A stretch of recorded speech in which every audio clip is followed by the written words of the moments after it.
Hi viewers, welcome back to my only cooking channel. আজকে আপনাদের জন্য নিয়ে এলাম খুব সাধারণ একটি রেসিপি, যেটা কম আর বেশি আমরা সবাই খেয়ে থাকি। সেটা হচ্ছে লাস্সি। আর এই লাস্সিটা গরমে কিন্তু খেতে বেশি ভালো লাগে, আর রোজার সময় হলে তো কথাই নেই। আর এই লাস্সি তৈরি করতে সময় আমাদের মাথায় সব সময় যেটি থাকে সেটি হচ্ছে মিষ্টি দইয়ের ব্যাপারটি।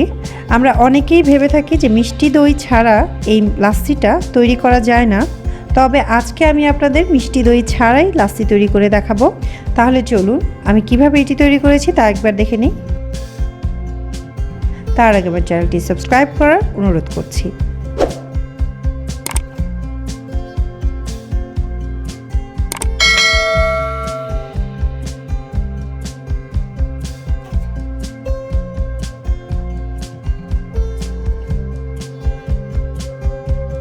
এখানে আমি লাস্সি তৈরি করার জন্য একটি ব্লেন্ডারের জগে নিয়েছি 1 কাপ টক দই।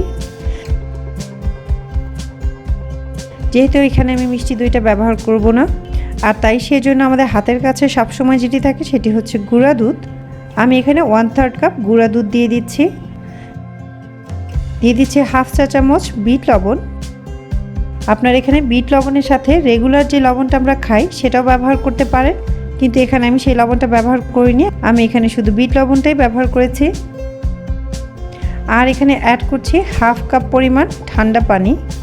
আপনারা এখানে ইচ্ছে করলে আইস কিউবটা ব্যবহার করতে পারেন। যেহেতু আমি সরাসরি ঠান্ডা জিনিসটা অ্যাভয়েড করি, আর তাই আমি এখানে আইস কিউবটা ব্যবহার করিনি। তবে হ্যাঁ, আইস কিউবটা কিন্তু ব্যবহারের ফলে স্বাদটা কিন্তু একটু বেড়ে যাবে।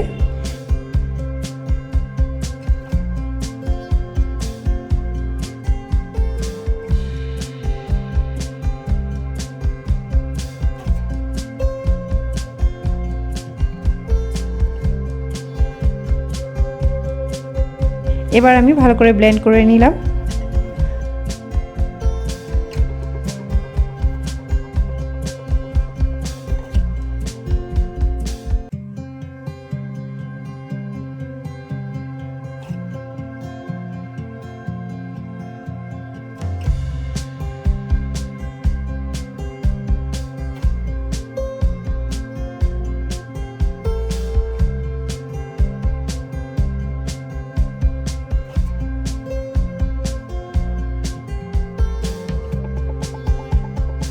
তো তৈরি হয়ে গেল গুঁড়া দুধের দারুণ টেস্টি লাস্সি। আপনারা খুব অল্প সময়ে এই রেসিপিটি তৈরি করতে পারবেন।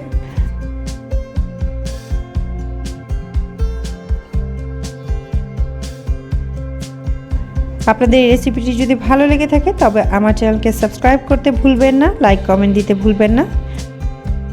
আজকের মতো এখানেই চলে যাচ্ছি। আল্লাহ হাফেজ।